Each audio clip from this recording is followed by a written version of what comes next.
सभी छोटे बड़े श्रोताओं को सुनीता भटनागर का प्यार भरा नमस्कार। ऑडियो स्टोरीज़ के हमारे चैनल कहानी जगत में आप सभी का स्वागत है।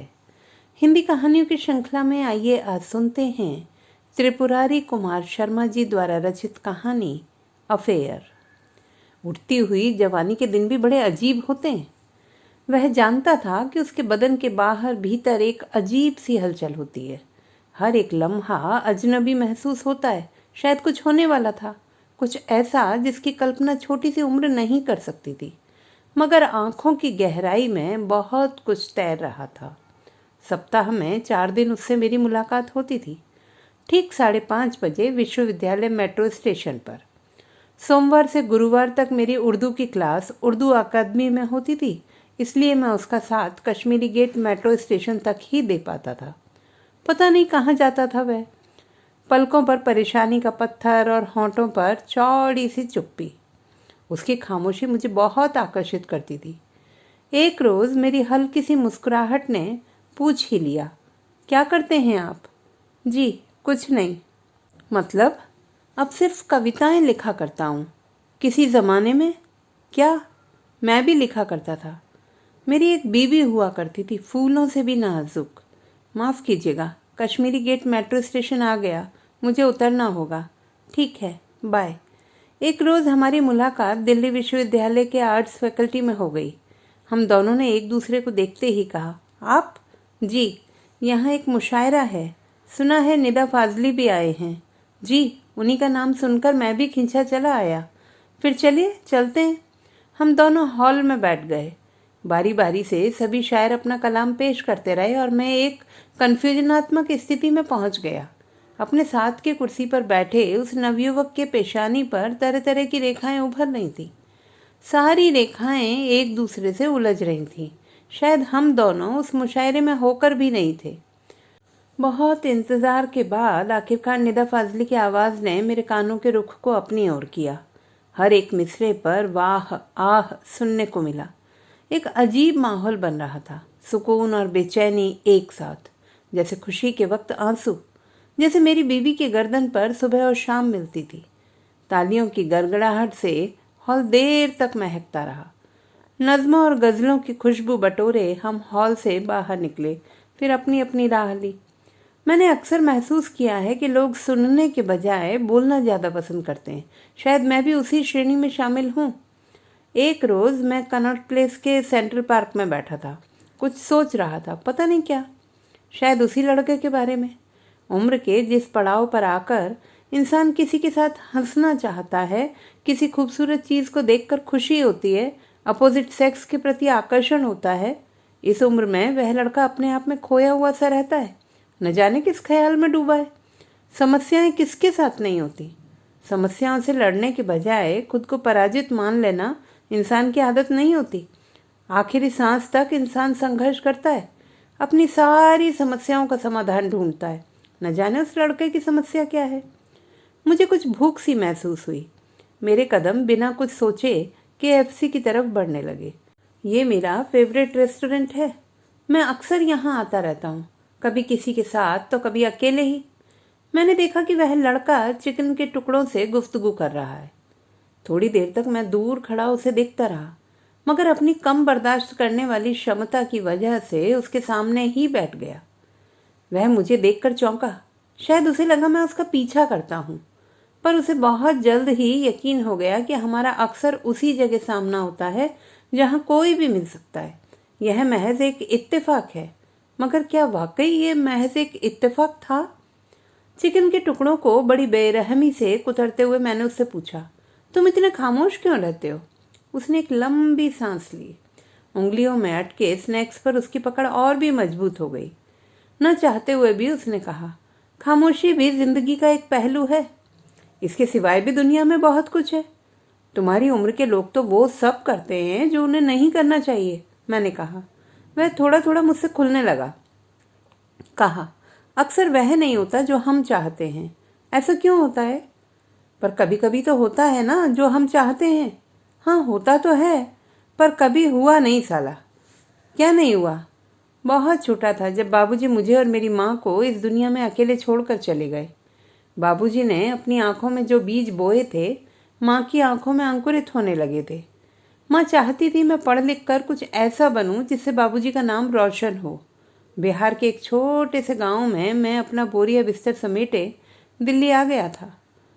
सुना था कि ये शहर लोगों की किस्मत संवार देता है। अगर आदमी में थोड़ा टैलेंट हो तो उसे अच्छी नौकरी और शोहरत भी मिलती है। दिल्ली विश्वविद्यालय एक ऐसा प्लेटफॉर्म है जहां आकर सबका उद्धार हो जाता है। 12वीं में अच्छे अंक लाने की वजह से दिल्ली विश्वविद्यालय के नॉर्थ कैंपस में मेरा दाखिला भी हो गया। घर में मिले संस्कारों को अपने बटुए में सुरक्षित रख पाना अब मेरे लिए एक चुनौती थी। किस कॉलेज में आपका एडमिशन हुआ? कॉलेज के पहले दिन ही सहपाठियों ने मुझे हाथों हाथ लिया। वजह बस एक ही थी, मैं शेरो शायरी किया करता था। पता नहीं कैसे मेरी इस बुरी आदत की खबर मेरे टीचर के कानों तक पहुंच गई। क्लास में आते ही उन्होंने पूछा, शायरी करते हो? जी, मैंने शर्माते हुए कहा। मेरे लिए कुछ कहो। जी जी क्या कहूँ? मैंने घबराते हुए कहा। अचानक एक तेज हंसी का टुकड़ा उनके होंठों से टूटकर मेरे आसपास घूमने लगा। मैंने पहली बार उन्हें देखा था और फिर देखने की लत सी लग गई। कभी टेढ़ी नज़र तो कभी सीधी नज़र, कभी छुपकर भी। हर सांस के साथ उन्हें देखने की तमन्ना पैदा होने लगी। गोल गोल चेहरा, बड़ी बड़ी आंखें, पतले पतले होंठ, छोटे छोटे बाल, न कोई गहना, न माथे पर सिंदूर की बूंद। अनमैरिड थी शायद, मगर उम्र तो 40 से ज़्यादा थी, ऐसा मेरे सहपाठियों ने मुझसे कहा। वह मेरे जवानी के दिनों की शुरुआत थी। किसी औरत की तरफ देखने का नज़रिया बदल गया था, ऐसा मैंने पहली बार महसूस किया। अपने क्लास की लड़कियां और लड़के मुझे अच्छे नहीं लगते थे, क्योंकि मैं जिस तरह की बातें करना चाहता था उन्हें पसंद नहीं थी। वे तो अपनी उम्र के मुताबिक बातें किया करते थे। यही वजह थी कि मैं अपनी टीचर के और निकट होता चला गया। मैं अपनी उम्र से कहीं अधिक आगे निकल चुका था। मतलब क्लास के दौरान अक्सर मैं तभी तक अपनी टीचर की तरफ देख पाता था जब तक वह मुझे नहीं देखती। उनके देखते ही मेरी नज़र टूट जाती थी, जैसे हवा के चलते ही पीले पत्ते दरख्तों से अलग हो जाते हैं। कुछ इसी तरह से क्लास खत्म हो जाती थी। मेरी प्यास किसी नदी की तरह अधूरी रह जाती। मैं सोचता, काश एक रोज़ मैंने सोचा कि कह दूं, आपको देखना मुझे अच्छा लगता है। मुझे क्या खबर थी कि नदी के साथ साथ पानी भी प्यासा था। 16 जुलाई से 30 सितंबर तक यही सिलसिला चलता रहा। यूनिवर्सिटी के नियमानुसार 1 से 15 अक्टूबर तक की छुट्टी होती है। मेरे लिए तो ये छुट्टियां कयामत के दिन साबित हुए। मैं समझ ही नहीं पा रहा था कि मेरे साथ क्या हो रहा है। ऐसा लगता है जैसे टीचर सामने पढ़ा रही हैं। चमकती हुई आंखें, बोलने का अंदाज, मुड़ने रुकने चलने की अदा, आते ही कहना गुड मॉर्निंग स्टूडेंट्स, और हर बार अटेंडेंस के वक्त कुछ रुक कर मेरा नाम लेना। किसी तरह वक्त गुजरा। कुछ ऐसा भी हुआ जिसका गवाह सिर्फ मेरे कमरे की दीवार, छत, कुर्सी, कलम, किताब हैं। हाँ, खामोश रात और ट्यूबलाइट भी है। एक गीत लिखा था मैंने अपनी टीचर के लिए। 16 अक्टूबर को अच्छे से तैयार होकर मैं कॉलेज पहुंचा। सारा दिन गुजर गया मगर टीचर कहीं नहीं दिखी। मैं किसी से कुछ कह भी तो नहीं सकता था। कयामत की एक और रात आई और मैं जिंदा बच गया। शायद कुछ ऐसा था जो अभी बाकी था। शायद वक्त को कुछ और ही मंजूर था। कल भी टीचर नहीं आई, मुझसे रहा ना गया। एक दूसरे टीचर से पूछने पर पता चला कि वे 1.5 महीने की छुट्टी पर हैं। मैं बहुत दुखी हुआ, पता नहीं क्यों, मगर कर भी क्या सकता था। दिसंबर की पहली तारीख थी। मैंने सोचा कि आज जब टीचर आएगी उनके लिए लिखा गीत उनको दे दूंगा। टीचर भी आई, क्लास भी हुई। मैं एक दर्शक की तरह सब कुछ देखता रह गया जब तक कि वह कॉलेज से चली नहीं गई। जाते जाते इशारों में कुछ सवाल छोड़ गई जिसे सिर्फ मैं ही समझ सका। रात भर जवाब ढूंढता रहा। शायद जवाब मिल चुका था। अगले दिन कॉलेज पहुंचते ही मैंने अपनी टीचर के हाथ में वह गीत रखा और चुपचाप चला गया। क्लास के बाद उन्होंने मुझसे कहा, फ्री हो? जी। मेरे साथ चलोगे? जी। कहाँ? पता नहीं। जी। गाड़ी मेरी टीचर ड्राइव कर रही थी। मैं पिछली सीट पर बैठा हुआ था। कुछ देर बाद उन्होंने कहा, आगे आ जाओ। फिर पूछा, तुमने मेरे लिए वह गीत क्यों लिखा? जी। जी पता नहीं।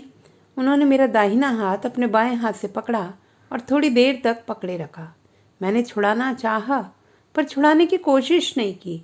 एक अजीब सा एहसास होने लगा। मेरी धड़कनों की रफ्तार बहुत तेज हो गई थी। हाथ छोड़ने के बाद मैंने टीचर को एक नज़र देखा। उस वक्त वह क्लास वाली टीचर नहीं थी। लगभग 1 घंटे बाद गाड़ी एक आलीशान बंगले में घुसी। गाड़ी से उतरकर टीचर ने कहा, जस्ट फॉलो मी। मैं उनके पीछे पीछे बढ़ता गया। जूते उतार कर एक कोने में रखने के बाद मैं एक कमरे में पहुंचा जहां कुछ ऐसे चित्र टंगे थे जिसे देखकर लगा कि मैंने अपने कंधे पर एक स्पर्श महसूस किया। पीछे मुड़ा तो देखा टीचर खड़ी मुस्कुरा रही थी। उन्होंने पूछा, वाइन पीते हो? नहीं। पियोगे तो मेरी तरह खूबसूरत हो जाओगे। 2-3 बार कहने पर मैंने टीचर का आदेश समझकर एक घूंट पी। फिर मैं शराब पीता रहा और टीचर मुझे पीती रही। अब न नदी प्यासी थी और न ही पानी प्यासा था। शायद मेरा बटुआ फट चुका था। एक शर्मिंदगी लिए मैं अपने कमरे तक पहुंचा। जो कुछ भी हुआ मेरी समझ से बाहर था। मैं 1 सप्ताह तक कॉलेज नहीं गया। कॉलेज जाने पर पता चला कि वह टीचर किसी विदेशी यूनिवर्सिटी में पढ़ाने चली गई है। हमारी आंखों में बाढ़ का समंदर था। चिकन के सारे टुकड़े रो रहे थे कि मैं चिकन बनकर क्यों पैदा हुआ। मैंने उस लड़के से उसकी टीचर का नाम पूछा। उसने बताया, आम्रपाली। अब मेरी आंखों में आंसू नहीं थे, क्योंकि यह वही औरत थी जिससे मेरा तलाक पिछले साल हुआ था। सुना था किसी स्टूडेंट के साथ उसका अफेयर है। तो दोस्तों, ये थी हमारी आज की कहानी। आपको कैसी लगी कमेंट बॉक्स में लिखना ना भूलें। चैनल को सब्सक्राइब करें, लाइक करें और मित्रों के साथ शेयर करें।